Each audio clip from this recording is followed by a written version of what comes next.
Welcome to the Living Out podcast, helping people, churches and society talk about faith and sexuality.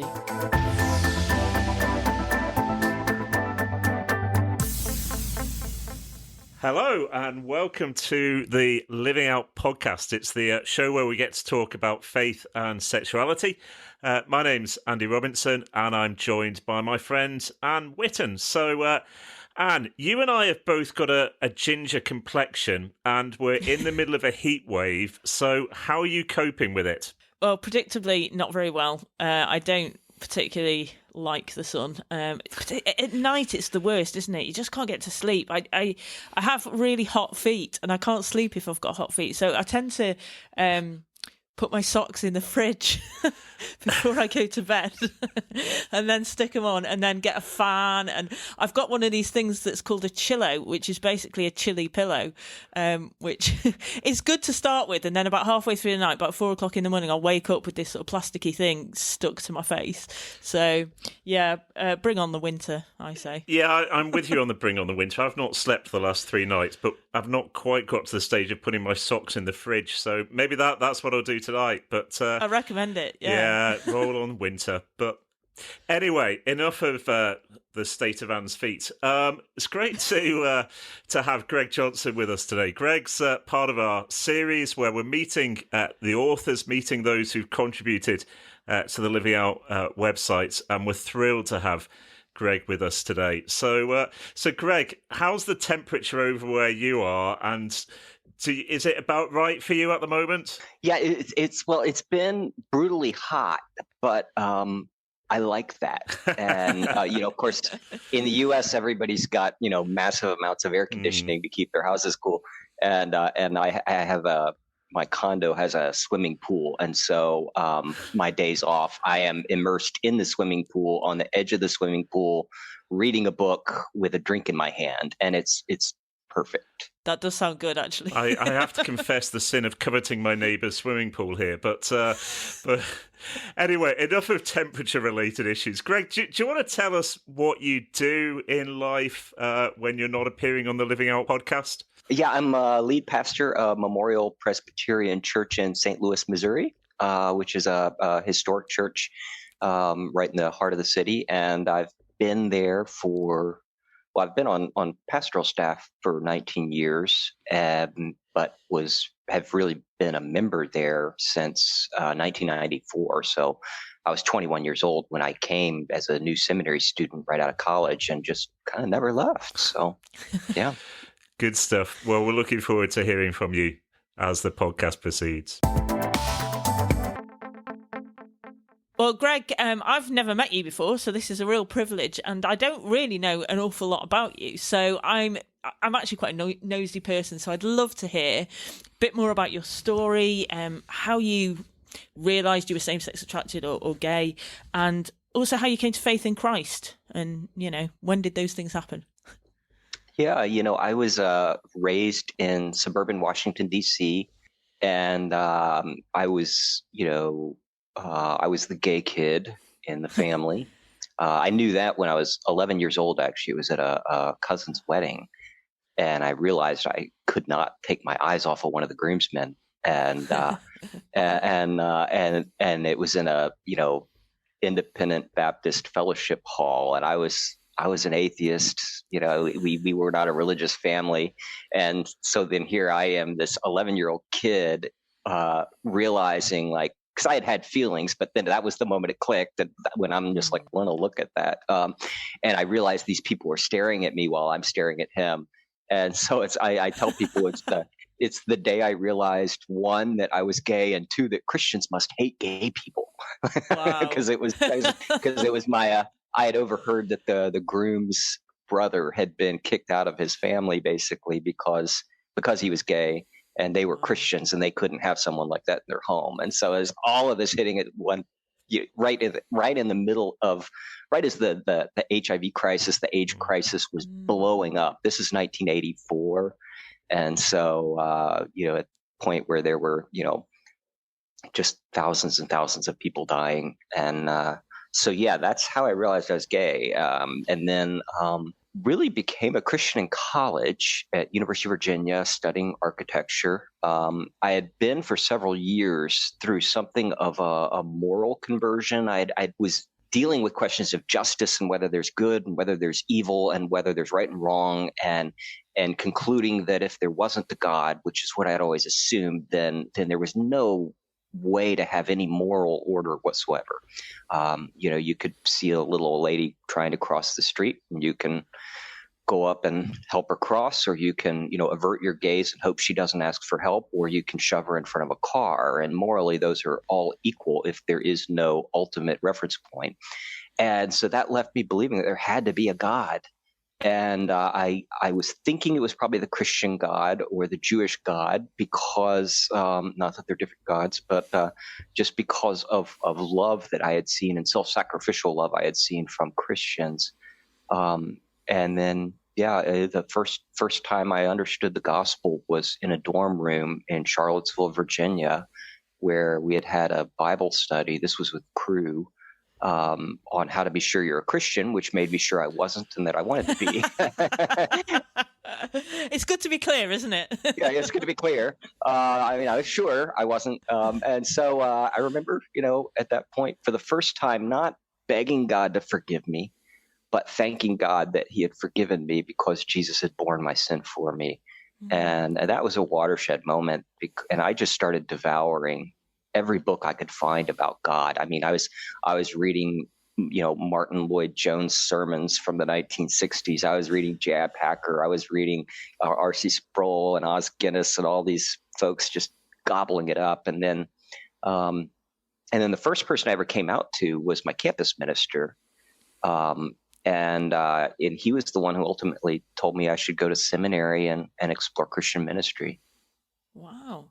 So you've had quite a turnaround from this, 11-year-old at a wedding, realizing, I'm definitely gay. I'm not a Christian, not from a Christian family. Kind of, those interim teenage years before you became a Christian at college. What was that like? I mean, did you come out to your family? Were they okay about it, or? I didn't come out to my family until years later. My because they weren't Christians, but they weren't like progressives either. And so, it was just something where I just felt so much shame about it. And what was fascinating, because I always had this massive sense of shame. And for me, I managed that shame by trying to dress my best and by trying to excel in academics, which was the one thing I was good at. And, trying to poster over my shame. I remember in high school, or in middle school, in 7th grade. So I was 11 turning 12. I remember putting pinups of Madonna all on the inside of my school locker just to try to throw people off my scent. Wow. Trying to obfuscate their gaydar. But I was never sexually active, because those were the days of AIDS, when this was before protease inhibitors, before any kind of treatment. It was a death sentence. And so even though I knew I was gay, I was, I had already kind of determined that I would be celibate unless they came up with a cure, Wow. Yeah. I mean, culturally, it's very, very different environment 30 years ago than it is now. You've talked quite a bit about shame now, which kind of leads nicely into one of the pieces of writing that you've done for us. You've written a great article called Gay Shame in Jesus. So I wondered if you could sort of unpack a bit more why you wanted to write about gay shame. Yeah, because, the reality is gay shame and I think particularly about gay men and kind of our psychological profile, and especially if you're of a certain age, where that internalized shame is so powerful. It's and even it's what one author refers to as the velvet rage, Alan Downs, of shame and self-loathing.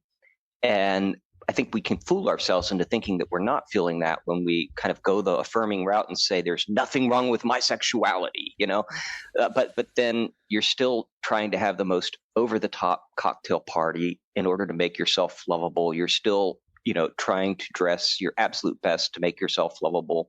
You're still having the most amazing condo or apartment to make yourself lovable. You're still trying to excel. I mean, you got gay men at the top of every field these days because they're driven by this need to be successful enough, beautiful enough, young looking enough, have the body to make themselves lovable. And that is shame. That is self-medicating shame, even when we don't realize it. And what the gospel gives us is Jesus doesn't make us lovable, not in this life. But what he does is makes us loved, because that's the real need, to be seen all the way down and still have Jesus want to be in relationship with us. I know of no community anywhere that longs for what only the gospel can give than the LGBT community. The freedom to be known, the freedom to be defective, and yet still loved and embraced. I think the gospel is good news for gay people. Absolutely. I really liked what you said in the article about, you used the analogy of sort of bankruptcy to paint a picture of the difference between forgiveness and righteousness. I wondered if you could just say a bit more about that, how, Jesus takes us beyond our shame in such a fulfilling and such a big way. I just found it so powerful. Yeah, the gospel addresses both guilt and shame. Guilt is my feeling of guilt over what I've done, but shame is more about what I am. That I am defective, I am wrong, I'm not okay, and so when Jesus saves us, he doesn't just atone for our sins. We're not just forgiven. We're positively clothed in the righteousness of Christ. It's what Martin Luther called the great exchange, where all our sin goes to Jesus on the cross and he deals with it, and all his righteousness goes to us when we believe. And that's the difference is that forgiveness says you can go now. Righteousness says you can come because you're worthy. You haven't just had all your debts forgiven. You have been brought into the halls of power and given the greatest honor you could have. You have a God who sings over you in delight because he's pleased with you because of his son. And so being united to Jesus in that way, all of his honor and all of his glory, all of his goodness and righteousness is ours. I mean, it's like having, a resume that says you fed the 5,000 and you raised Lazarus from the dead, and you always did what pleased the Father, because Jesus has given you his resume. And no matter how hard you try, you're never going to embellish that resume. It's so crazy that we try, isn't it? Sometimes it's just beautiful that it's not about being lovely; it's about being loved, and that is what we are in Christ. It's just fantastic. Yeah, it gets into the deeper stuff. It really does. How do you think? Because I think shame is something that a lot of gay people still experience. People from different backgrounds, whether they've been brought up in Christian families or not. How do you think churches can help to help Christians deal with shame and not to shame Christians for being same-sex attracted? Yeah, I think a big part of it is just creating a gospel culture within a church. At our church, we say we want to be a safe place to be a sinner loved by Jesus. Jesus didn't come to call the righteous; he came to call sinners. And St. Paul, at the height of his ministry, could still call himself the chief of sinners, the CEO, the emperor of wickedness. And so, he could be honest about that. And I look throughout the pages of the New Testament, and the thing that makes it so different from all other ancient religious literature is that all of the heroes are horrible people on some level. Peter denies Christ 3 times. I mean, that's apostasy. That's a really big deal. Paul has to rebuke him to his face because he's cowardly, and when religious people start pressuring him, he stops having dinner with the Gentiles believers, which is not in line with the gospel. You got David, who was at least an adulterer, maybe a perpetrator of power rape and a murderer, You got, Abraham, who tried to pass off his wife a couple times as his sister, almost marrying her off. And yet the only way we know about all of this, particularly with the New Testament, none of this stuff could have been written about Peter without Peter's acquiescence. You read about how in the Gospels, just the apostles are all idiots. They just don't get it. And they're the ones who are telling us this, because the gospel gives you the freedom, because you're clothed in the righteousness of Jesus, to be open about how messed up we all are. And okay, so maybe you're not same-sex attracted. That's great. You're still probably attracted to your neighbor's wife, or husband, or teenage child. We won't go there. You're still messed up. You still are way too concerned about what other people think.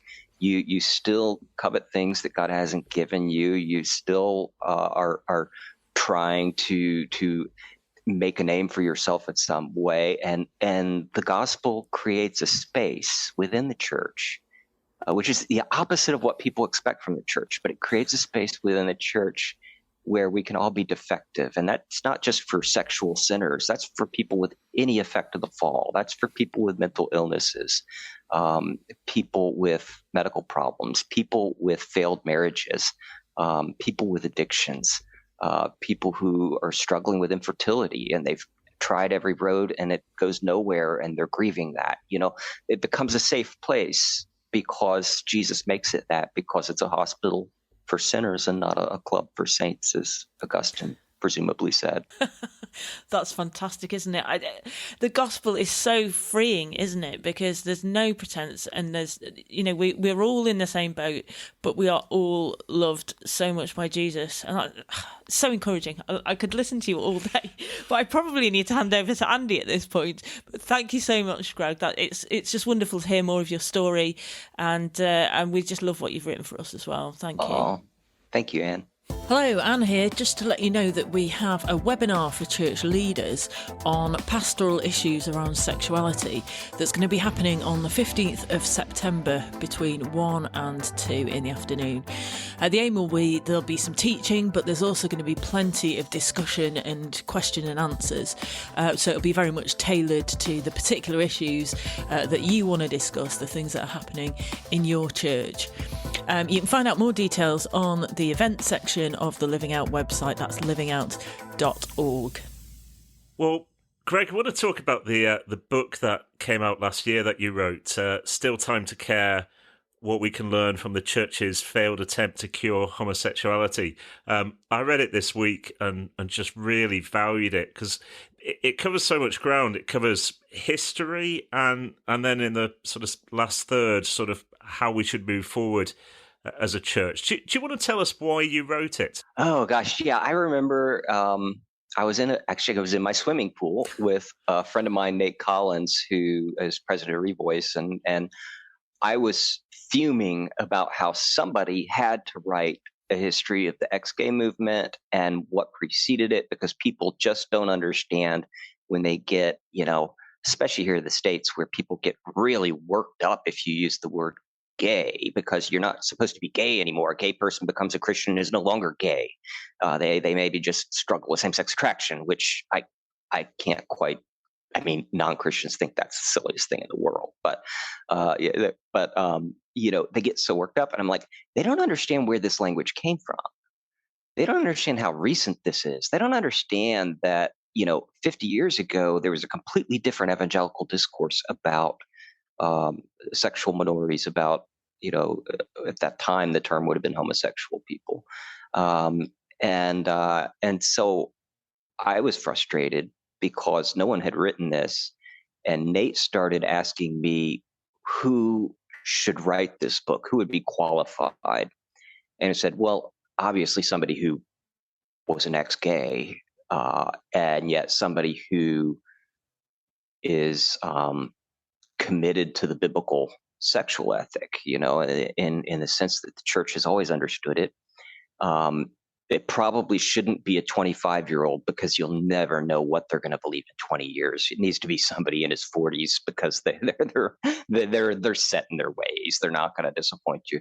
And he said, but but they would probably need to have a PhD in historical theology so that they can. That's the specific branch of theology that studies how belief and practice change over time, and that ideally they would have a PhD that focused on Anglo-American evangelicalism in the 20th century, because that's the context in which all this happened. And ideally, they'd have to be same-sex attracted or gay themselves, because no straight person would have any credibility speaking into this. But also they should be a pastor who's had a lot of experience taking care of sexual minorities, to help them walk with Jesus and find inclusion within God's people. And then we rattled off a bunch of other things, and then Nate looked at me and said, "Greg, you're the person to write this book. You're 12 for 12 on all of these. Like, you have to do it." And so I called an agent who had reached out to me about 6 months earlier, and he had asked if he was interested in maybe doing a testimony book where I share my story. And I had no interest in writing a book about me. But I finally reached out to him and said, "I've got another idea."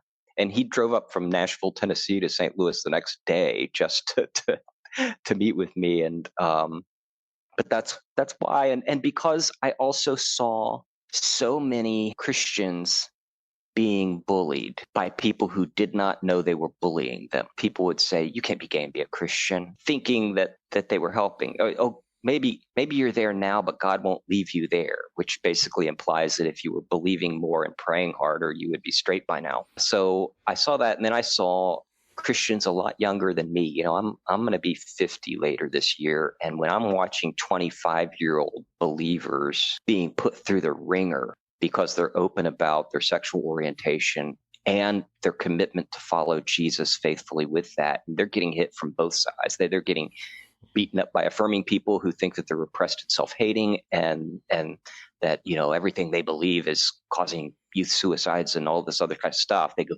heavy on that, and then they're getting beaten up by their fellow Christians who are their teammates, who should have their back. And I was like, I think I can help this. I think I need to wade into the fray. I can't let these young believers fight these battles by themselves. So I need to bring some big guns to bear on it. Because at the heart of the book is a kind of contrast between two approaches. So what you talk about, an older approach, is actually a paradigm of care. And you mentioned the likes of Francis Schaeffer and Billy Graham, John Stott, and others, and that was their paradigm, and how that got replaced by a paradigm of cure. Do you want to unpack that a little bit as to what the difference is between this paradigm of care and this paradigm of cure? Yeah, when you look at C.S. Lewis and Billy Graham and John Stott and Francis Schaeffer, these are the biggest figures in Anglo-American evangelicalism in the mid to late 20th century. Even though C.S. Lewis never described himself as an evangelical, he's certainly a favorite read among evangelicals. And the vision they cast was one where they were pretty clear that orientation change is probably not possible. If we certainly don't know how to affect it. But they had a very positive vision. C.S. Lewis talked about he asked, what is the positive vision that God has for the homosexual who comes to Jesus? That's a question that any gay person who comes to Jesus is going to be asking. Okay, you're telling me what I can't do, but what's the positive vision? Not what's been called a vocation of no by Eve Tushnet. No sex, no relationships, no romance. But what is a vocation of yes? What does it actually positively look like? And there was so much emphasis on addressing shame and providing support and applying the gospel and being family for the person who isn't able to experience any orientation change and maybe isn't able to marry and is called to celibacy. And what does it look like to support that person?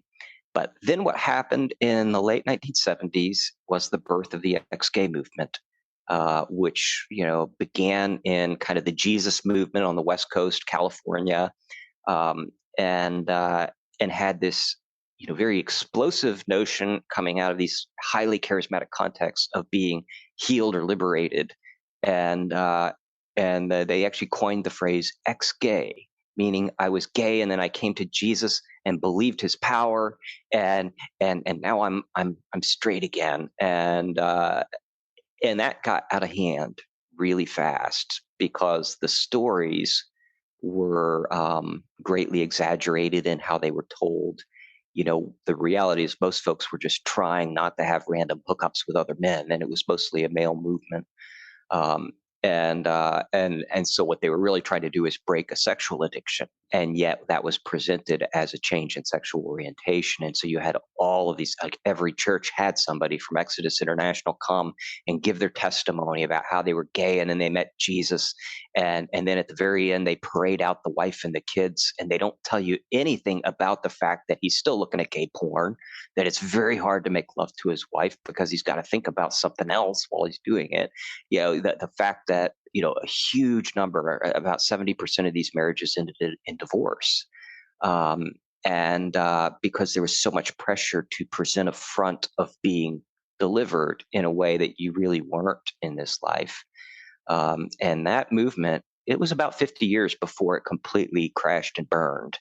But later on in the movement, there were changes. There were calls to reform. They stopped using the ex-gay label and started using the phrase same-sex attracted because it was more honest than ex-gay. And yet, in 2012, the last president of Exodus International, Alan Chambers, admitted that 99.9% of Exodus clients had seen no change in their sexual orientation, to the degree that they would no longer be tempted. That the stories of radical change were just by and large not true. They were very, very rare. One of the issues, Greg, you deal with in the book is this vexed question of terminology. Are we same-sex attracted? Are we gay? Are we celibate gay? We've already done a podcast on it where we explored it for seemingly hours. What's your wisdom on the question, Greg? How do you address this issue of terminology? If I could have used this book if this book were an app, at its very first screen, it would give you the choice of, do you want the gay version, the same-sex attracted version, or the queer version? Because for those of us who are still just getting used to the word gay and having problems with that, the reality is anybody under 30 is not saying gay anymore because they perceive that as privileging the experience of gay men over the experience of trans people or bisexuals or lesbians. And so all of the language is a mess.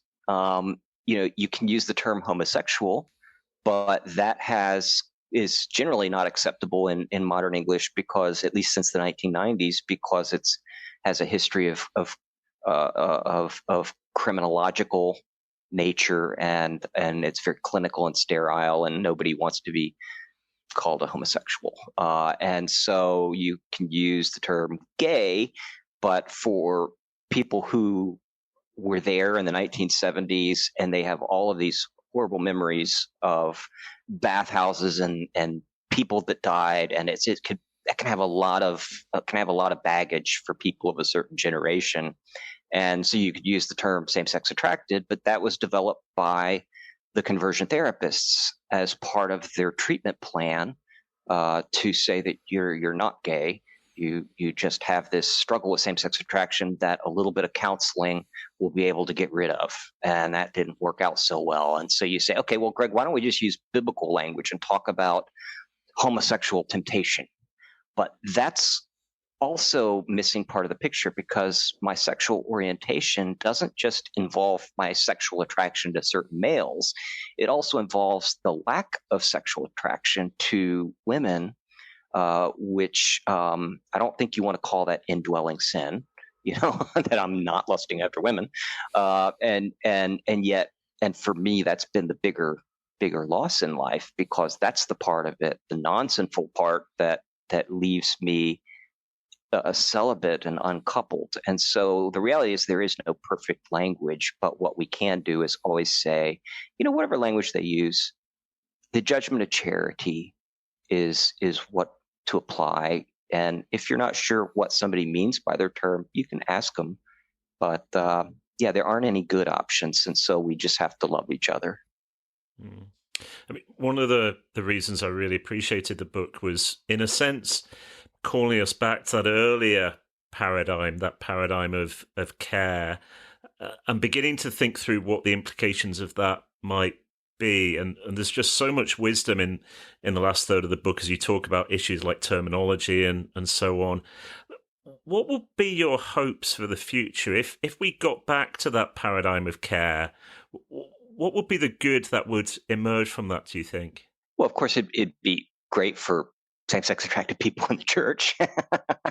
But I think that there's a much bigger macro issue globally going on in the global West, Europe, United States, Latin America, East Asia, where the reigning cultural narrative and the big, apologetic issue is the narrative that Christians hate gay people, and it's being driven powerfully. We're being accused of having views that are inherently violent to gay people, and that narrative, which is driven by well-meaning people wanting to protect sexual minorities from abuse, but that narrative is so powerful that we're not at risk of losing gay people. That's a given. In the U.S., at least, we're really at risk of losing the next generation. We have, Jesus is calling us to love sexual minorities within the church, to be their family. And C.S. Lewis's best friend Arthur was gay, and they regularly went on vacation together. They wrote hundreds of pages to each other, and Lewis never made an issue of Arthur's sexual orientation. He was his best friend. To win the next generation, we have to prove to them that Christians really love gay people and that Christianity is life-giving. It's not about denying who you are and pretending to be something you're not and faking it till you make it. It's about being able to take off the shame and address it in a way that secular ideologies have not been able to do it. The suicide rate has not dropped down to where it is for everybody else, and we're all still way too driven trying to make ourselves lovable. But what Christianity gives us is that ability to be defective and loved, and honest about that without shame. Yeah, and you convey that particularly towards the end, just talking about your own experience. You talk about your fallen sexuality actually being the thing that God has used to make you dependent on Him and to get you to know Him. It's quite moving towards the end. You say you wouldn't swap that because Jesus is everything. And that's just the huge encouragement, isn't it? I'm sure actually all three of us would say that there's been pain in some of the brokenness of our sexuality, and yet so often it has been the thing that the Lord has used to drive us to Himself. And in the end, that's worth it, isn't it? Because Jesus really is everything. Yeah, I mean, if carrying this burden is the thing that God uses to draw me close to Himself again and again and again, then I don't think God would be so cruel as to pull that away. If I could become straight tomorrow and yet not feel completely dependent on Jesus, I wouldn't want that. There's no way. That's so helpful. That really is so helpful. Thanks so much, Greg. There's a review of Greg's book that Ed Shaw, our ministry director, has done. It's on our website. And actually in the review, Ed says, having read the book, he wanted everybody else to read it. I would say the same. So please, if you're listening to this, do get hold of Greg's book, Still Time to Care, and do read it. Thank you so much for listening to the podcast. Thank you, Greg, for joining us. There'll be another podcast in a couple of weeks' time, so do subscribe, and then that will just drop into your inbox like magic. But until then, thanks for listening.